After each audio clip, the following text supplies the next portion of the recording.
শ্রেণী কেজি, বিষয় সাধারণ জ্ঞান।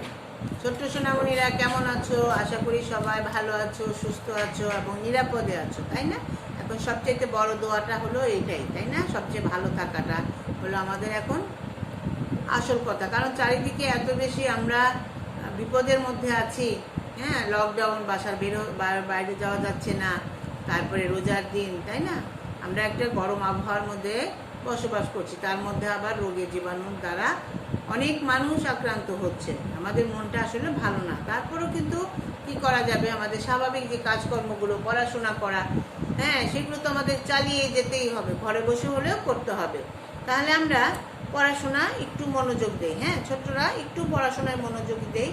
আজকে আমি তোমাদের সাধারণ জ্ঞান এই বইটা পড়াই, ঠিক আছে?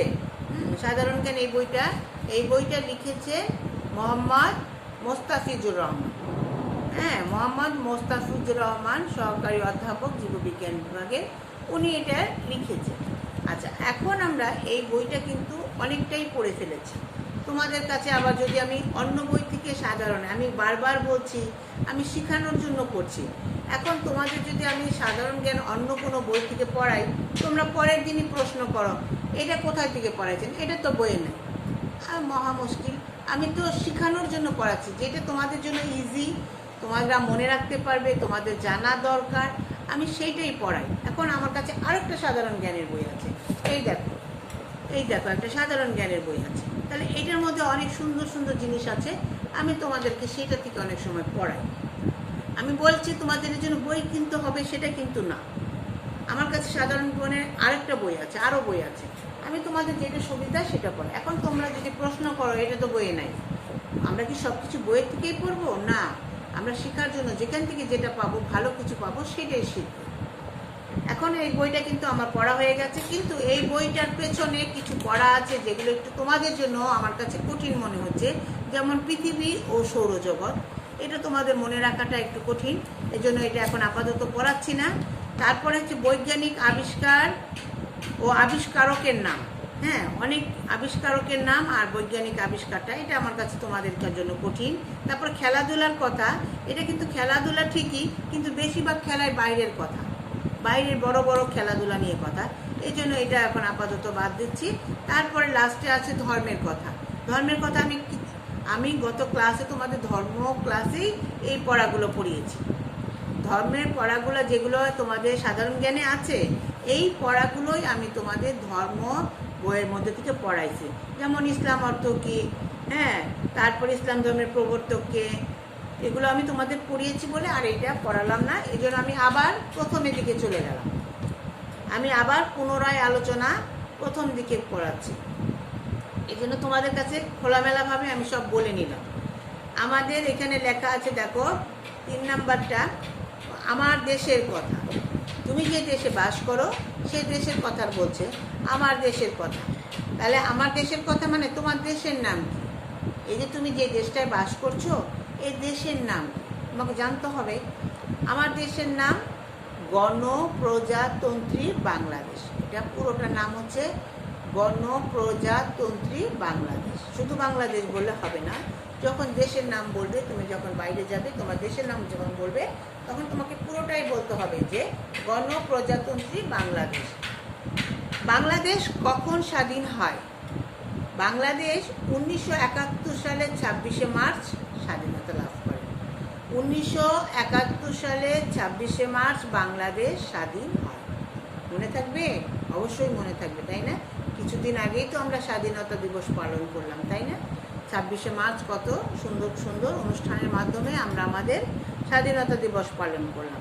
তাহলে আমাদের কখন বাংলাদেশ স্বাধীন হয়? 1971 সালের 26শে মার্চ বাংলাদেশ স্বাধীন হয়। বাংলাদেশের আয়তন কত? বাংলাদেশটা কতটুকু বড় সেটা বলছে। আয়তন হলো বাংলাদেশের একটা ম্যাপ আছে, সেই ম্যাপে বলা আছে যে বাংলাদেশটা কতটুকু, আয়তন কত। বাংলাদেশের আয়তন 1,47,570 বর্গ কিলোমিটার।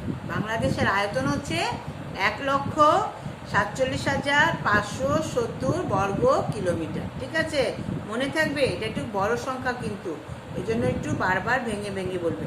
1,47,570 বর্গ কিলোমিটার। ঠিক আছে। আচ্ছা, বাংলাদেশে বর্তমানে লোক সংখ্যা কত? বাংলাদেশে বর্তমানে লোক সংখ্যা 16,22,19,000। এটা কম বেশি হতে পারবে, এটা একটা আনুমানিক, হয়তো বা এটার বেশি হতে পারে, কম হতে পারে, কিন্তু এটা আনুমানিক। বর্তমানে লোক সংখ্যা 16,22,19,000। ঠিক আছে। তাহলে বাংলাদেশের জাতীয় পতাকা আছে, তোমরা সবাই চেনো তাই না? আমাদের জাতীয় পতাকা আছে একটা, সেই পতাকার কথা বলা হয়েছে যে আমাদের জাতীয় পতাকার রং কি? গাঢ় সবুজের মাঝে লাল বৃত্ত। বাংলাদেশে জাতীয় পতাকার গাঢ় সবুজের মাঝে লাল, হ্যাঁ, একদম সূর্যের মতো লাল টুকটুকে কি একটা বৃত্ত আছে।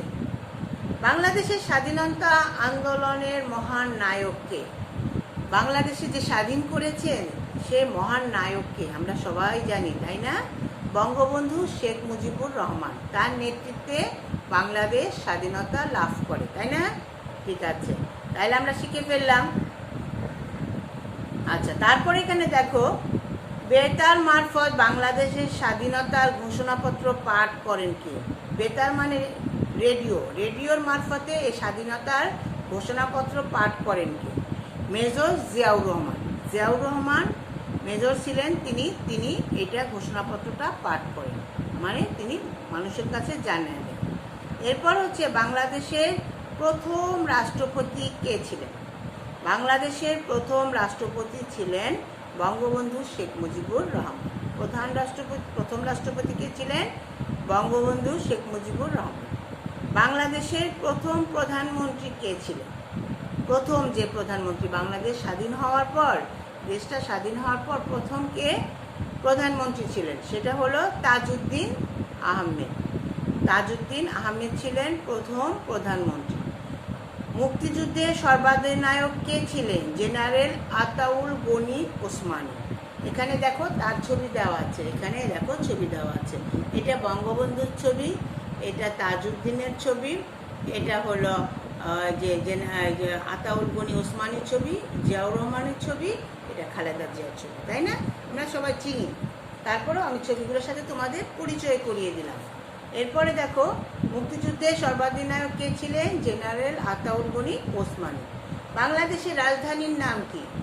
বাংলাদেশের রাজধানীর নাম ঢাকা। যেখানে তুমি বসবাস করছো সেটাই হলো বাংলাদেশের রাজধানী। তাহলে তুমি বলতে পারবে বাংলাদেশের রাজধানীর নাম কি? বাংলাদেশের রাজধানীর নাম ঢাকা। বাংলাদেশের রাষ্ট্রভাষা কি? আমরা যে কথা বলি, আমাদের রাষ্ট্রভাষা কি? আমাদের রাষ্ট্রভাষা বাংলা। আমাদের রাষ্ট্রভাষার নাম বাংলা। এই বাংলা ভাষার জন্য আমাদের কত যুদ্ধ হয়েছে আমরা জানি, তাই না? 21শে ফেব্রুয়ারি আমরা ভাষা দিবস পালন করি। তাহলে আমাদের রাষ্ট্রভাষা কি? আমাদের রাষ্ট্রভাষা বাংলা। বাংলাদেশের প্রথম মহিলা প্রধানমন্ত্রীর নাম কি? প্রথম মহিলা প্রধানমন্ত্রী বেগম খালেদা জিয়া। বেগম খালেদা জিয়া হলো প্রথম প্রধানমন্ত্রী, মহিলা প্রধানমন্ত্রী। হ্যাঁ, আচ্ছা, তাহলে আমাদের এই যে 13টা প্রশ্ন, আজকে কিন্তু আমরা এখানে 13টা প্রশ্ন আছে। বেশি প্রশ্ন আর পড়া দেব না। বেশি প্রশ্ন পড়া দিলে বলো কি ম্যাডাম বেশি বেশি পড়া দেয়? না, ম্যাডাম বেশি বেশি পড়া দেয় না। ম্যাডাম পড়া বলে দেয়, তারপরে তুমি হলো শিখে ফেলো, তুমি শিখার জন্য পড়ো। এই যে এখানে আমার কথা আছে, সুন্দর বইটার মধ্যে দেখো, তোমার নাম কি?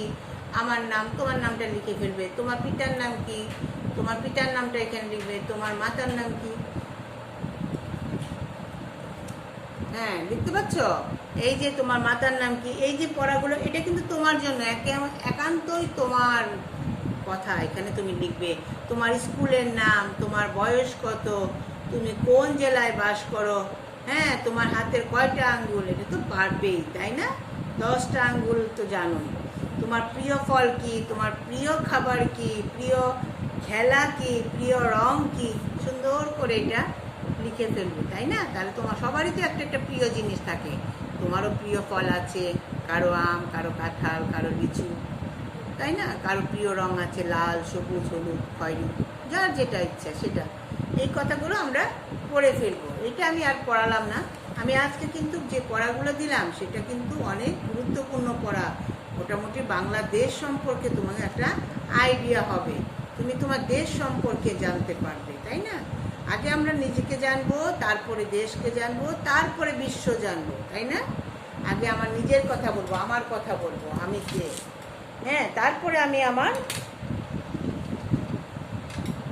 দেশ সম্পর্কে জানবো। এই যে আমরা এখন দেশ সম্পর্কে জানলাম, আমাদের দেশের নাম কি, কবে স্বাধীনতা লাভ করেছে, আমাদের দেশের আয়তন কত, লোক সংখ্যা কত, পতাকার রং কি, প্রথম আমাদের কে মুক্তিযুদ্ধ, আমাদের স্বাধীনতার নায়ক কে ছিলেন, কে ঘোষণাপত্র পাঠ করেছেন, রাষ্ট্রপতি কে ছিলেন প্রথম, এরকম অনেক পড়া। এই যে 13টা প্রশ্ন আমি আজকে পড়লাম, আশা করি এই প্রশ্নগুলো বাসায় একটু পড়বে আর উচ্চারণগুলো ভালো করে করবে, কারণ তুমি ছোট মানুষ তো একটু কঠিন হয়ে যাবে, তারপর আস্তে আস্তে করে শিখে নেবে, ঠিক আছে? আশা করি সবাই রোজার মধ্যে ভালো থাকো, সুস্থ থাকো, তোমাদের জন্য অনেক অনেক শুভকামনা রইল। আজ এখানে শেষ করছি, পরবর্তী ক্লাসে দেখা হবে। আল্লাহ হাফেজ।